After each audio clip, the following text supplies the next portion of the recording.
హరితాంధ్ర కోసం అడిగేద్దాం, ప్రతి ఒక్కరం మొక్కలు నాటుదామంటూ ఆంధ్రప్రదేశ్ ప్రభుత్వం అటవీ శాఖ ఈ వన మహోత్సవాన్ని ప్రారంభించింది. ఇప్పుడు ప్రతిజ్ఞ చేయవలసిందిగా వేదవాణి విధాతరాణి వీణాపాణి వేదవాణి అని చెప్పి తెలియజేస్తూ తాను ప్రతిజ్ఞ చేస్తుంది. ప్రతిజ్ఞ. ఆకుపచ్చని ఆశయాలతో ఆంధ్రప్రదేశ్ అభివృద్ధికి తోడ్పడతానని, పచ్చని చెట్టే ప్రగతికి సోపాన మార్గమని గుర్తెరిగి ప్రకృతిలోను సమతుల స్థితి అవసరాన్ని గుర్తిస్తూ ప్రతి నీటి బొట్టును సద్వినియోగపరుస్తానని, చెట్ల ఆవశ్యకత పట్ల అవగాహన పెంచుతూ వనాలను నరకనివ్వనని విరివిగా మొక్కలు నాటుతానని,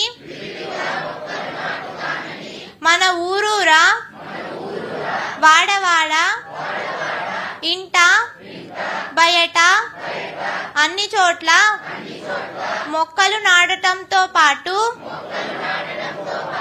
వాటి సంరక్షణ బాధ్యతను కూడా స్వీకరించి ఆంధ్రప్రదేశ్ను పచ్చని తోరణంగా తీర్చిదిద్దేందుకు కృషి చేస్తానని ప్రతిజ్ఞ చేస్తున్నాను. MI Mangalagiri weavers colony municipal school student sir పిలుస్తున్నారు. వెళ్ళమ్మా, ఇది సార్ సూచనే. అమ్మాయి చదివించండి. ఈ బాలిక రేపటి ఏలిక కావాలి, ఈ బంగారు బాలిక రేపటి ఏలిక కావాలనేది మన ముఖ్యమంత్రి గారి కోరిక.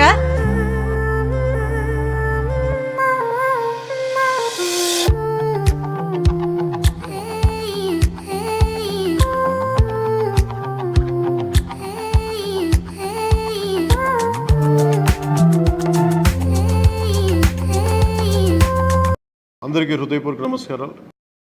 వన మహోత్సవ కార్యక్రమాన్ని అందరూ సామాజిక బాధ్యతగా తీసుకోవాలని మనస్ఫూర్తిగా అభ్యర్థిస్తున్నాను. పర్యావరణ సమతుల్యత కోసం పచ్చదనాన్ని పెంచాలి అనేది ఎన్డీఏ కూటమి ప్రభుత్వ లక్ష్యం. 29% ఉన్న పచ్చదనం 50% తీసుకెళ్లాలే లక్ష్యంగా పనిచేస్తున్నాం. ఈ వన మహోత్సవ కార్యక్రమంలో మరొక ముఖ్య విషయం, వృక్ష జాతుల ఎంపిక చాలా కీలకం. అవి స్వదేశీ వృక్ష జాతులను ఎంపిక చేసుకోవటం చాలా అవసరం. స్థానిక వృక్ష జాతులు నాటడం ద్వారా జీవ వైవిధ్యాన్ని, నేల ఆరోగ్యాన్ని మరియు పర్యావరణం మరియు మానవ ఆరోగ్యాన్ని కాపాడిన వాళ్ళు అవుతాం. అందుకే దేశవాళీ చెట్లు పెంచడం చాలా అవసరం. మన దేశ భూ వాతావరణ జీవ వైవిధ్యాన్ని ముప్పు కలిగించే అన్య దేశ జాతుల్ని నాటడం మనందరం మానుకోవాలి. చూడటానికి మొక్క ఆకర్షణీయంగా ఉంది, మొక్క నాటితే ఏపుగా పెరిగిపోతుంది, నిర్వహణ ఖర్చులుంటాం అని చెప్పి ఎవెన్యూ ప్లాంటేషన్ పేరు మీద గత దశాబ్ద కాలంలో అన్యదేశ వృక్ష జాతులైన కోనాకార్పస్, ఏడాకుల పాల, మడగాస్కర్ ఆల్మండ్, ఆస్ట్రేలియా తుమ్మ లాంటి వృక్ష జాతుల్ని విరివిగా నాటేశాం. వీటి మూలంగా పర్యావరణానికి ప్రయోజనం కంటే కూడా ఆరోగ్యం మీద, భూగర్భ జల సంపద మీద చాలా తీవ్ర ప్రభావం చూపుతూ ఉంది. అందరూ ఆ ప్రాంత జీవ వైవిధ్యాన్ని పెంపొందించే స్వదేశీ జాతులను మాత్రమే నాటాలి అనేది ఏ దేశపు వృక్ష శాస్త్రజ్ఞుల్ని అడిగినా చెప్పే మాట ఇది. కానీ ఆ వాస్తవాన్ని విస్మరించి విదేశీయ మొక్కల మోసుతో రాష్ట్రమంతటా కోనాకార్పస్తో నింపేశారు. కోనాకార్పస్ అసలు మొదట పరిచయం చేసిన అరబ్ దేశాలే దాన్ని నిషేధించినాయి. ఎందుకంటే దాని దుష్ప్రభావాన్ని గుర్తించిన వెంటనే నిషేధించారు, తీసేశారు. మన దేశంలో తెలంగాణ, గుజరాత్, కర్ణాటక, అస్సాం ప్రభుత్వాలు కూడా వీటిని నిషేధించినాయి.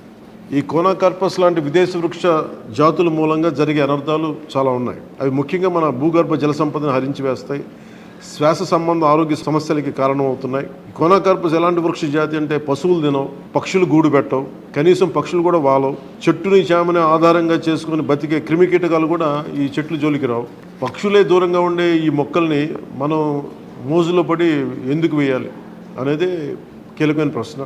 అందుకే ప్రతి సంవత్సరం జూన్, జూలైతో మొదలై నవంబర్లోని కార్తీక సమారాధన వరకు కొనసాగే ఈ వన మహోత్సవ కార్యక్రమంలో మన స్వదేశీ జాతులైన జీవ ఇంధనంగా ఉపయోగపడే కానుగ, వేప, చింత, ఉసిరి, శ్రీగంధం, ఎర్రచందనం, రావి, మర్రి, రేల, దిరిసెన, సీత, అశోక, మారేడు, నేరేడు, దేవకాంచనం, తెల్లమద్ది, మామిడి, కదంబం, జమ్మి, వెలగ, సీతాఫలం ఇలాంటి ఇంకా ఎన్నో మన జాతుల మొక్కల్ని నాటాలని అందరినీ అభ్యర్థిస్తున్నాం, కోరుకుంటున్నాం.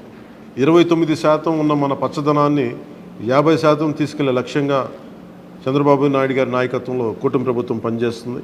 అందరం కలిసి పచ్చదనాన్ని పెంచుకుందాం, పర్యావరణాన్ని కాపాడుకుందామని తెలియజేసుకుంటూ జై హింద్.